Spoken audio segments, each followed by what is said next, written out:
Welcome to the Takeoff Podcast, the go-to construction podcast for construction professionals seeking inspiration, education, or motivation for the next steps in their career. Each Monday, you'll be joined by me, Mick Donaghy, Managing Director of GEDON Executive Recruitment and a respected name from the industry. A construction leader, a business owner, or someone in the thick of the action. The whole premise of this podcast is for you to get something from it. An idea, a connection, a mentor, whatever it is, I hope you get it. And I hope you enjoy the show. Without further ado, let's get into it. Hi guys, welcome back to the Takeoff Podcast. Today, it's 2025. It is the 17th of January. I am super excited to be going live with you today from my home country in Ireland. And today's podcast is all about why I decided to make the move from living in New Zealand, working in the Australian market, and effectively packing all of that up and moving back to my home country in Ireland. So stay tuned. It's going to be a great episode. So, okay, we'll get to the guts of the conversation today. So there's going to be so many of you that listen to this show that are going to be from Ireland, the UK, South Africa, you know, maybe overseas, Asia, and you've made that move. You've made that move to the land down under, or possibly New Zealand, and you are an immigrant and you're in a foreign country, and it's been a big dream of yours to make that move and make that transition. It is, you know, synonymous with the Irish nature that we are a people that immigrate, we are people that move. I think it was quoted last year, 70,000 Irish people left and moved to Australia. So an incredible number of diaspora that live across the world are Irish or claim to be Irish. And it's the same, you know, globally, whether you're from the UK, South Africa, Asia, wherever you might be. But Australia and New Zealand are melting pots for culture, for diversity, and for a whole range of different types of people and personalities. So I originally moved to New Zealand when I was 25, just turned 26. The year that I decided to move was actually a year after my mum sadly passed away. So it was something that was, or maybe it was actually 2 years after, but it was something that was, you know, Ireland at that time for me it was mid-20s. You know, there was sort of grief, you know, surrounding my life at that time. It was a real, you know, time, you know, to make the move. If you're going to make it while you're young. And that was a big part of the reason why I decided to move. I initially decided to move to New Zealand because I thought there'd be less Irish people. Ironically, you know, there turned out to be, that wasn't the case. But effectively, I just wanted to meet new cultures, new people.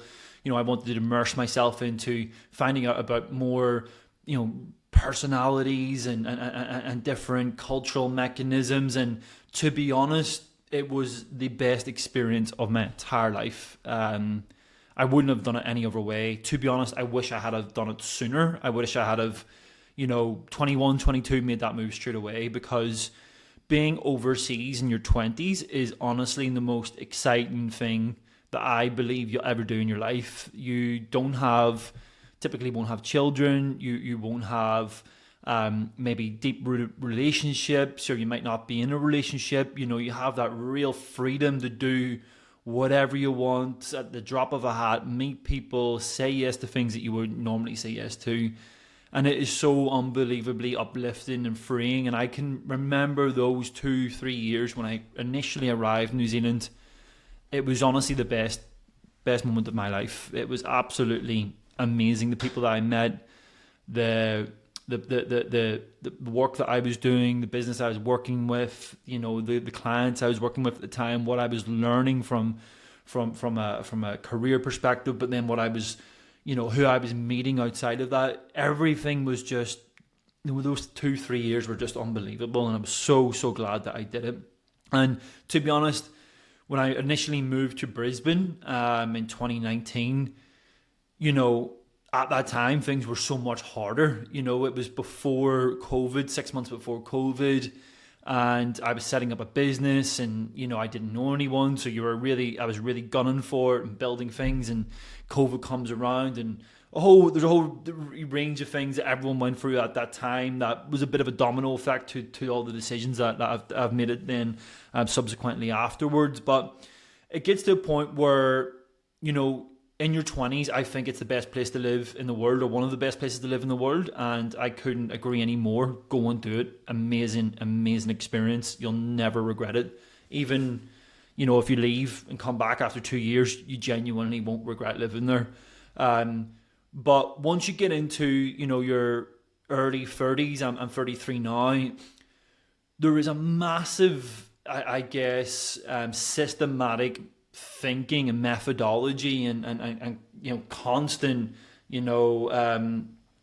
I guess, obsession with property in New Zealand and Australia. It is just, it's the way people get rich. And unfortunately, or fortunately for some, things have grown at an exponential rate across Australia and New Zealand to a point where it's now quite unaffordable in many ways. I get people reaching out to me every day. Ironically, they're usually Australians, or they're usually, those who have lived in Australia or New Zealand for a very, very long time. And they're saying, I'm considering a move to Southeast Asia, I want to move to Fiji, or, whatever it is. Like there's so much, thinking at the moment to say, hey, maybe there's actually another way of doing things. And, really what happened to me was I couldn't get a visa in Australia from 2020 to 2023. The only visa that I could get at that time was like a temporary visa. Now, they change the visa rules all the time in Australia, and that's probably one of the things that is hardest about the country, that at that time there was no visa or pathway for permanent residency for me. And that meant that I couldn't get a loan for my company. I couldn't buy a house because I couldn't get a mortgage. I couldn't take a credit card out because I didn't have, permanent residency, and I didn't have a credit build up or a credit history. So these things started to make my life and my life of my wife. We just got married and wanted to settle down, buy a house, and really kick on in life. I couldn't do it at that time. So we looked at it and said, okay, if we move back to New Zealand, I stay in New Zealand until we get citizenship. I can then move back to Australia. And effectively what happened was, the week after I moved back to New Zealand, we go into this insane lockdown. And then really since then in New Zealand, things just began to fall off a cliff politically. There's been a big change in government. There was just so many different things going on.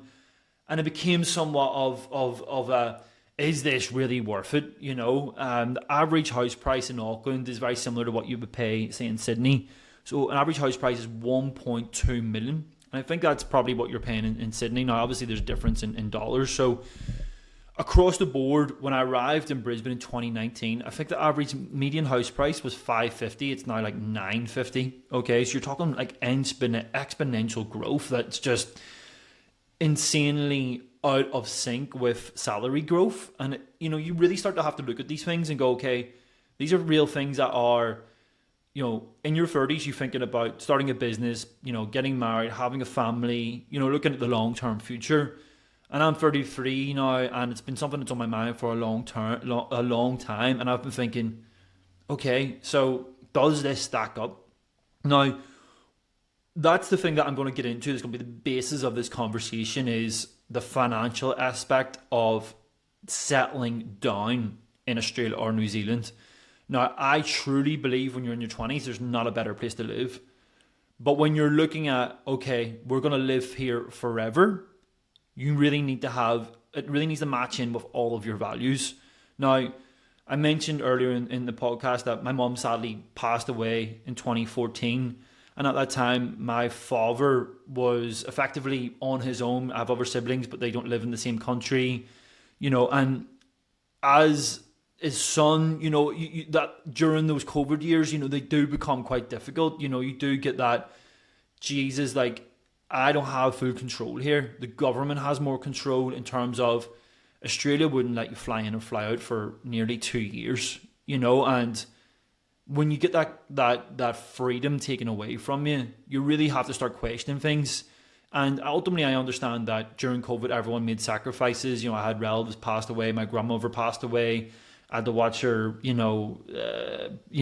funeral from a Zoom connection, and understandably, everyone made sacrifices. But when you're at the other side of the world, and then you maybe don't have as a big a family as others to support your loved ones, you do feel a level of guilt. It's like a guilt that really doesn't go away as an expat, and it's something that every immigrant will feel in some aspect. So it was something that's been on my mind for a very long time now. I could go and live. I wasn't living uncomfortably. I was living very comfortably, making very, very good money, good successful business. But I had to think about things in the long run. Do I want to move home in 10 years time when, say, my father's 80 and might only have 5 years, could have 10 years, could have 2 years, could have 15 years, you just don't know. But do you want to miss out on all of that? And it's something that I just didn't feel overly comfortable with. I've got my nieces and nephews who realistically have missed a big part of their life. You might see them on Zoom and stuff like that, but I'm really not that guy. I want to lift them and go to the park and take them to the movies and do fun things uncles should be able to do. And again, that was something that really played on my mind, specifically over a long time. And I think when you do, I think it's okay when they're kids, like babies, but when they're like becoming a teenager and you realize that's my niece or my nephew and I don't know them, it's like that's tough, so it's something that has been inside me for a long time. And I think family has been a big value for me throughout my whole life. And when you lose a loved one, it does become more you become more aware of your own morality and your own the likelihood of people dying is just part of life. And do we want to miss out on that? And my wife will tell you I always had that level of guilt because I feel like I had to do a bit more. So family was a huge big part of this reason in terms of moving back.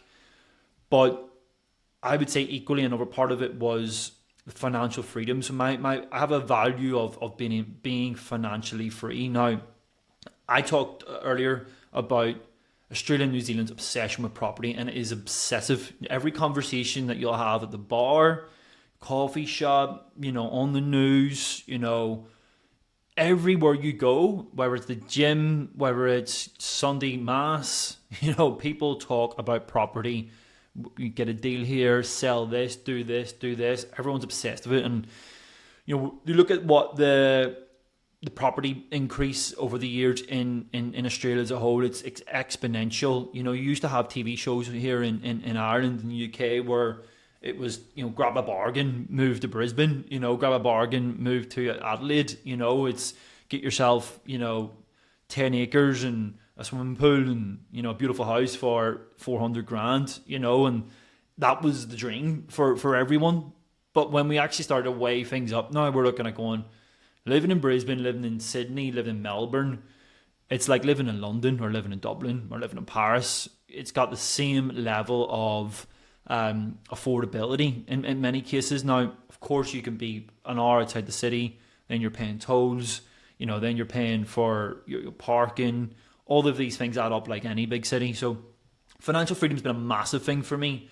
Now, my wife has lived in like 30 houses in her lifetime or something like that. So as a couple, like we really wanted to settle down. That was a real value for us as a husband and wife. We really wanted to have our own place to live and stay and to make our own. As I mentioned, because of my visa, it wasn't possible for us to do that in Australia. We then bought a house in New Zealand, and effectively the month after we bought it, New Zealand goes into a massive recession. Okay, so like our timing with things is just abysmal, and it's proven to be for some time. But that's not the reason why we decided to eventually sell and move on. But at the same time, it was another context that we had to be aware of. So to buy a house, so if you're listening to this and you're maybe in your 20s or 30s, buying a house will be on your mind. Now, I bought my first house when I was 21, okay, and I paid £5,000 as a deposit. right? And this is in Belfast. It was a £75,000 house. I put down 5%, which is £3,500, and then when I paid for the lawyer fees, it was like 1,200, right? So I bought a £5,000. I still own that house, and I literally make money on that house every month. And it's a small amount. It's like £200-300 a month, which is like $600 a month, right? So I make money on that, and it's a good asset. You know, it's grown, you know, probably by like 50%, 60% in that time. And I go, okay, that makes sense. That's a good sort of solid investment. But then I look at buying a house in Australia or New Zealand, right? And for me, the context at this time was Auckland. Auckland has, you know, it's a real mix of areas, like any big city. You know, we've got like 1.6 million population or slightly more. You know, to buy in a good area that would make you want to leave your country and, you know, your safety and your security that you have, say, in Ireland, the UK, and move to the other side of the world. You want to live in a safe area that's good people, secure, good schools, you know, close to motorways or at least close to some access to like to the beach, that sort of thing. That's what you move for. You don't move to live in the ghetto. You don't move to live, you know, in an area where you can't walk your dog at night. That's the reality. So effectively, the main reason, you know, you moved is to live out this dream. But to live in those areas, you know, you're looking at $1.5 million. And of course you can, you know, squeeze things here, squeeze things there, maybe travel 45 minutes, travel an hour out. But again, that's not the dream. That's not the reason why we moved there. That's not the reason that we just, you know, want to live in these areas. And so these are you know, the real difficult decisions. You know, and again, this is probably synonymous with any big city in the world, and I appreciate that. But we have to look at the realities here. In Auckland, the average house price is 18 times the average salary. In Australia, it's like 9 times. In the UK, it's about 8 or 9 times. Okay, so it is one of the most expensive cities in the world, and it is brutal. Now, again, people will say, move to, you know, a smaller area, a different city.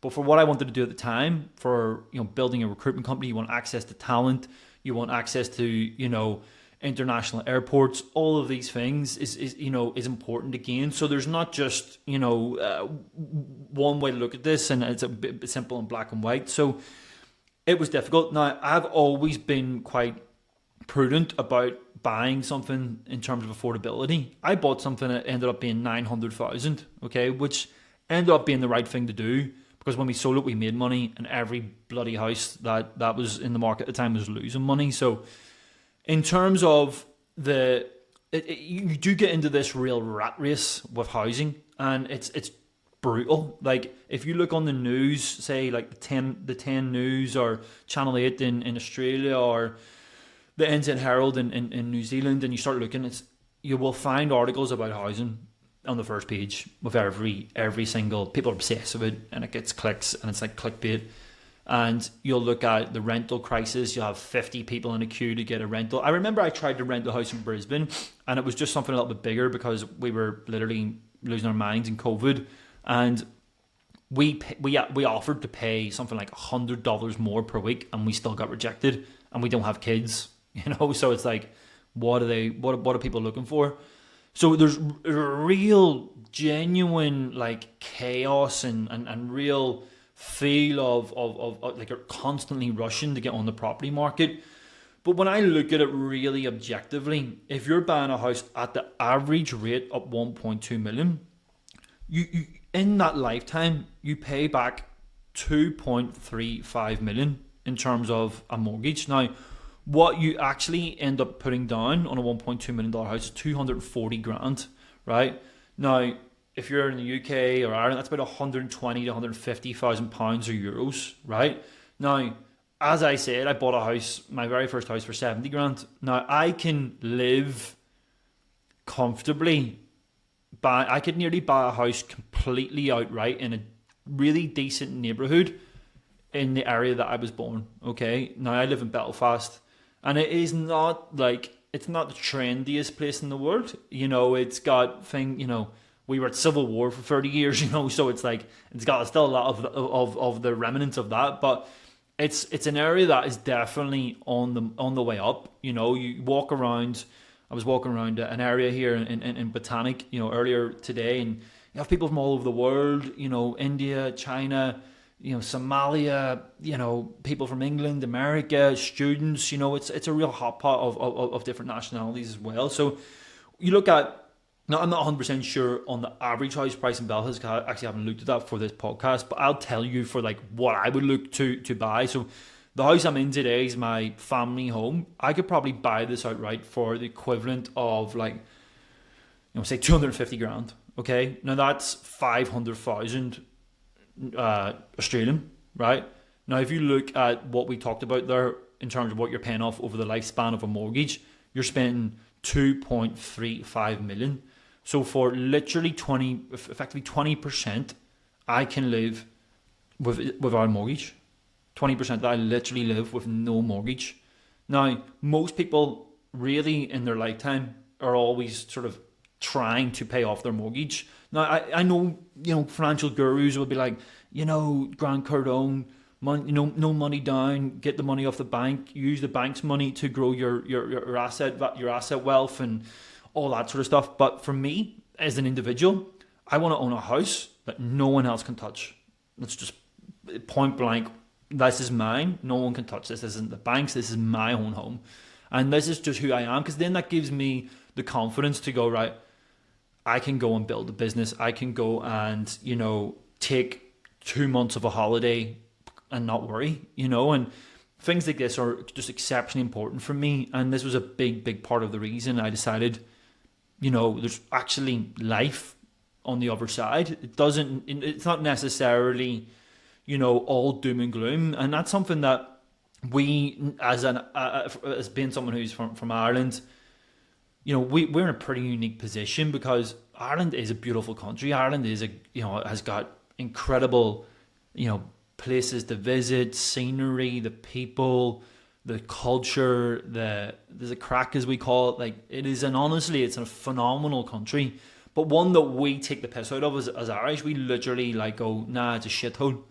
But it's not. It's honestly, if we talked about it like the Australians or the Kiwis talk about their country, it would be considered as one of the greatest countries in the world. So it's a great country. Where I live, Belfast, it's like an industrial city. It's got it's hardy, it's gritty, you go out in the street and yeah, there might be a bit of rubbish here and there, but in the long term you go, this has got legs, this has got real growth options.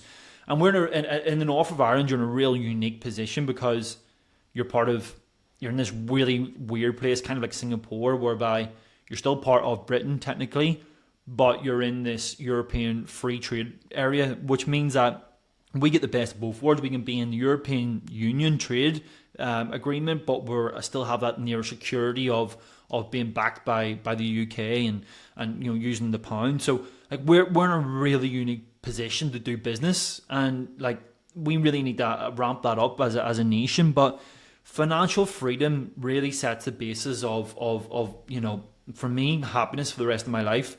And would I be happy knowing that I needed to pay off a $2.5 million mortgage on a house that is okay, but we're not talking about any great shakes here. We're not talking about it's got a swimming pool and it's 5 stories or whatever. It's got 5 bedrooms and they'll all have en suites and everyone's chilling. No, that's not the reality. And I actually think that knowing a lot of people, and this isn't in any way bashing Australia or New Zealand, because truthfully I genuinely love both countries, but there is this real fascination of getting there, and then when you get there, you're like, this is tough. This is tricky, and I don't think it should be tough. And I don't think that we should just get the red carpet rolled out for us or anything like that. But I know guys that I worked with, one of my business partners, an Indian guy, talks about his quality of life would possibly be better in India. I speaking to a guy who's Sri Lankan guy recently, and he has spent a lot of his time in Dubai, and obviously there's visa conditions and stuff around Dubai, but he went visiting Dubai over Christmas and said, listen, what Dubai is just standards above what we're experiencing here in Australia and New Zealand. Another individual I spoke to recently, who's in the recruitment industry, talking about he is considering, an Australian guy who's considering literally packing up and moving to Southeast Asia, going and living in Indonesia, can buy a house outright there, really good quality of life, and still work the Australian market. So what we're seeing here is a real movement towards, it's that flexible living, that freedom to make your own decisions.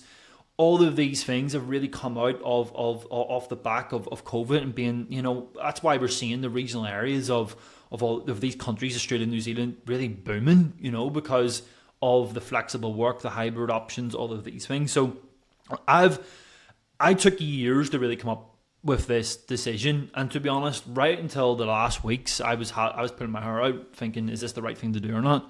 And to be honest, time will tell. But what I've realized, that you don't know anywhere for at least 2 years. So you don't have the contacts, the network. You don't know what your days are going to be like. You don't know what your holidays are going to be like. You don't really know, your neighbors that well. All of these things are going to take you 2 years at the minimum in order to feel a level of comfort. Now, when I was leaving New Zealand there at the end, I was thinking, okay, life is pretty good at the minute. But then I realized that I wasn't trying to live there. I wasn't trying to pay off a mortgage. I wasn't, constantly stressing out about making that next placement because I needed to pay off this mortgage, quicker than I should have, or than I want, effectively quicker than, to get that mortgage monkey off your back, effectively. So it's been.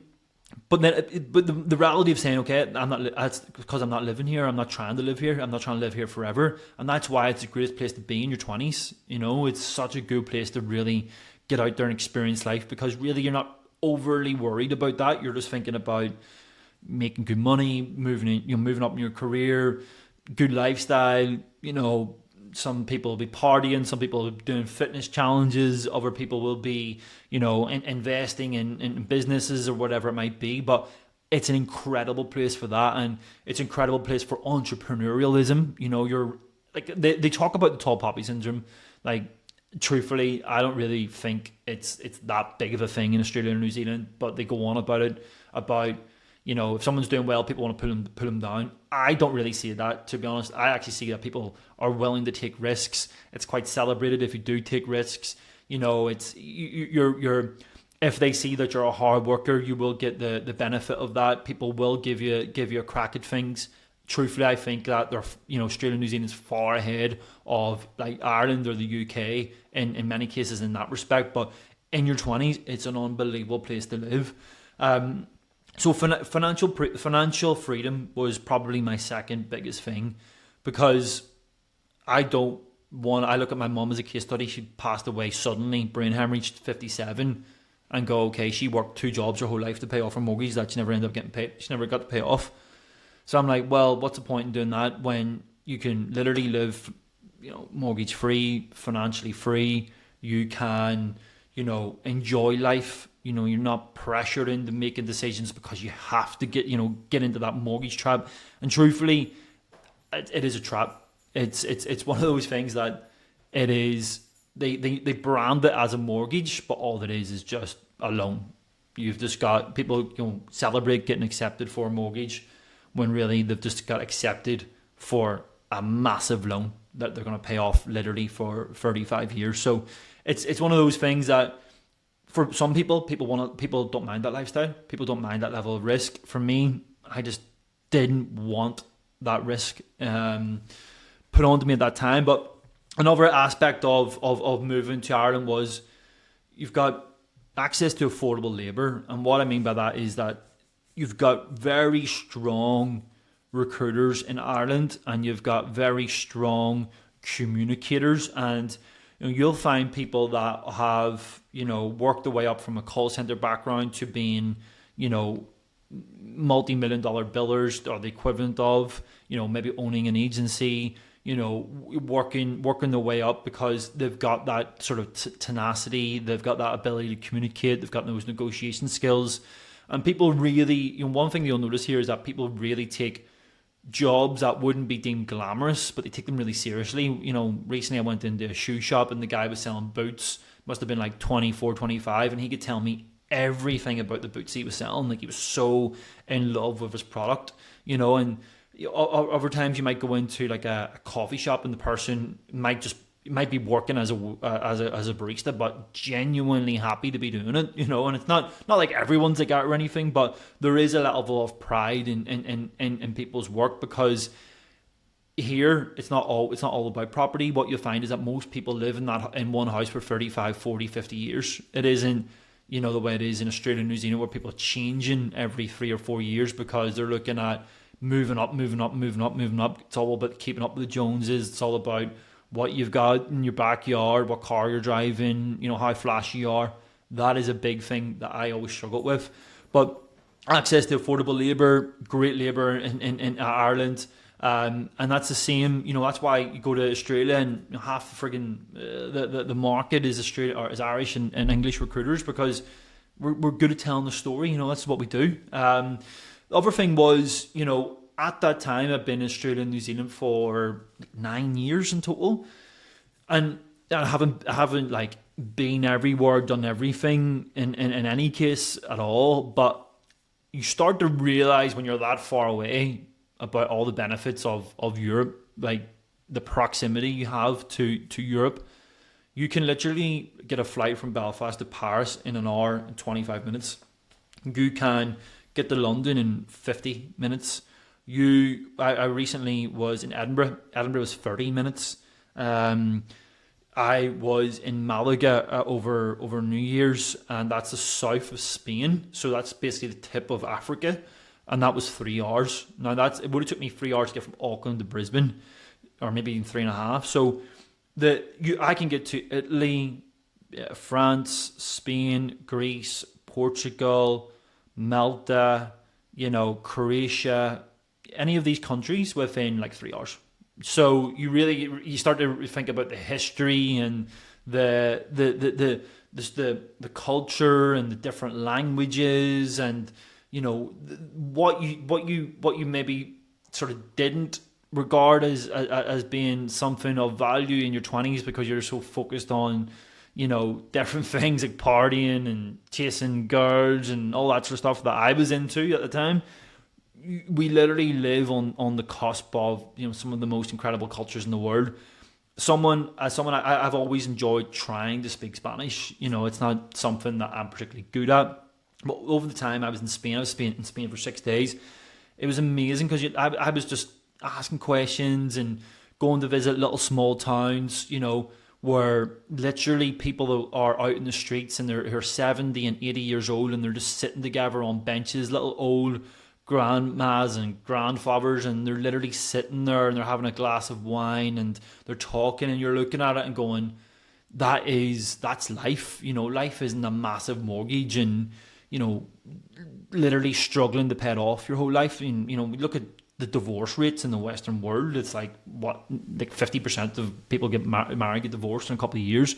So like, why? You have to look at all these reasons, and it's because of pressure, and it's people not doing what they want to do, but being forced to do what they are doing because they're in big mortgages, and they constantly get themselves up into debt and further debt and further debt. So for me, it's just looking at things and taking a step back and going, okay, what life do I want to make? What life do I want to live? And maybe going against the grain somewhat. And yeah, what is going to be difficult?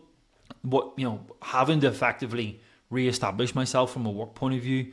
Now, I plan on continuing to do work in Australia, and I have been since October, since I've been here, and I've placed 4 directors really in the last 3-4 months for different QS firms over that time. But it's working with good clients and working with respectable clients that respect us and want to work with us, because I've got a global network. It's not just simply as, I know people from Brisbane or Sydney or Melbourne. How did I do that? It's because I got out there. It's because I started doing podcasts and events and newsletters, I started a newsletter yesterday, and within 24 hours, I got 2,000 subscribers. So like things are building up, and I'm really passionate about the area of the market that I work in. But I just wanted to sort of test a different lifestyle. And maybe from the things I've struggled with, truthfully, the main thing I've probably struggled with isn't the necessarily the weather, isn't necessarily, what people would deem to be the reasons why they would leave Ireland or the UK. One thing that I miss is my morning walk along the waterfront. Like, that is the thing that I miss most, and that's probably the only thing that I missed. Like, really, that hour of walking along the waterfront in Auckland, New Zealand, probably one of the best walks in the world. You've got Rangitoto Island on your right. You've got some of the most beautiful bush scenery on your left. It is incredible, and I miss that. But when you search for it here, you can find it. It mightn't be as easily as accessible, but you can have it. You can live in you can probably live in the best house in Belfast for the equivalent of a starter house in Australia and New Zealand, and that's something that I just couldn't get my head around.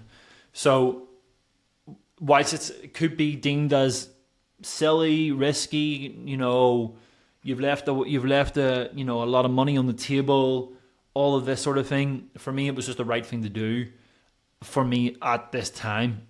And who knows, I could end up back in Australia and New Zealand in 10 years, and that's fine. I'm comfortable with that, completely comfortable with it. But I kind of wanted to get this out of the system and see how it goes. And my plan is to build a recruitment company here, to build something that's sustainable, to have a financially free life where I can enjoy doing things like this more. Because sometimes I actually was coming onto the podcast and going, I have no interest in doing this podcast today because I need to get those deals closed, because I'm thinking I need to pay this off, or I need to get this paid off, or whatever. So that shouldn't be the motivator. The motivator should be, one, making sure clients and candidates are satisfied, and that is always the primary reason that we do things. But at the same time, my business has to be commercial. But I want to do things that are more, get my creative juices flowing, get the podcast going, make it actually great, make this podcast really good, and I think it could be something amazing. And I was doing analysis there on some of the South African QSs working in Dublin and Ireland. There's so many of them. And it's like, it's incredible. Even Australians and Irish living in the south of Ireland doing some incredible work. And I want to start speaking to these people and getting them on the show, and talking about things a bit more. And I will continue serving people and my community in Australia, New Zealand. Always, it's a big part of what we do. Go onto our website today. Go download our salary survey, Australia, New Zealand salary survey for the cost management sector, the quantity surveying sector, the estimating, and some project controls as well. And that brings me into my last point. It's taken me probably 5, 6, 7 years to figure out a terminology that describes the business that I have wanted to build. So it's a hyper niche business, okay? So we don't recruit every jobs in the sun. We don't do site managers or project engineers or health and safety managers or anything like that. That's not what we do. But it's taken me so long to figure out, how can I brand this for people to understand what we do? And it's taken me probably until I got back to Ireland to go, that's it. And this is a word you're just going to hear constantly from me, and it's just going to come up. And the next episode that I drop will be about this brand, will be about this terminology. And it's this one thing. It's called pre-controls, because we focus on the pre-construction element of the market, but the positions that we recruit for also focus on that project controls element. So quantity surveyors can also work in that project controls element. They can do some of the estimating and cost planning and cost analysis, but equally they'll do that change management, variation management, risk management. You have design managers that will work in the pre-con stage, but equally will work throughout that sort of construction life cycle as well. We will have planners that will work in the pre-construction stage, but equally will work in that that construction phase also. So it's taken me this long, and you know what? I'm super excited about it. It's pre-controls is what we do, baby. Pre-control. And I'm going to ram it down everyone's throat for the next 5 years, pre-control, because that's what we do, and it's going to become a new part of the industry. It's not just going to be pre-construction, project delivery, project controls. It's going to be pre-control, that little nice area in between that actually makes the most sense, and it is the brand that synonymizes both pre-construction and project control. So I'm super excited about it, and I'm going to drive this for the next number of years. We're going to build communities globally. I'm going to be doing webinars. We're going to be getting the podcast out there, and the podcast is always going to remain relevant no matter where you are in the world, because who I'll be speaking to will be, someone from South Africa who's moved to Ireland, or someone who has Australian who's moved to, an Irish person who's moved to Australia. I want to be speaking to immigrants that work in construction that have made big, bold moves, and I want to hear their story. That's what the Takeoff podcast is about. It's going to be about. And this year we had a sponsorship deal last year. To be honest, really loved working with the guys at RIB. But what I've come to realize is that I probably am not a sponsorship sort of guy. I'm probably more focused on being authentic, not worrying about meeting certain criterias and agendas, and having to release episodes just because it's in a contract. I want to bring the best episodes to you. I want to be speaking to the best guests. I want to be speaking to a variety of guests, and for people to be learning, to be entertained, and to get a bit of respite from just the chaos of construction. We know how difficult it is, and the last thing that we need is another, here's another survey about, the depression in construction. Jesus, at least have somewhere where we can go so we're not so depressed about construction. That's what this what the show is going to be about this year, and I'm excited. I'm honestly excited for 2025.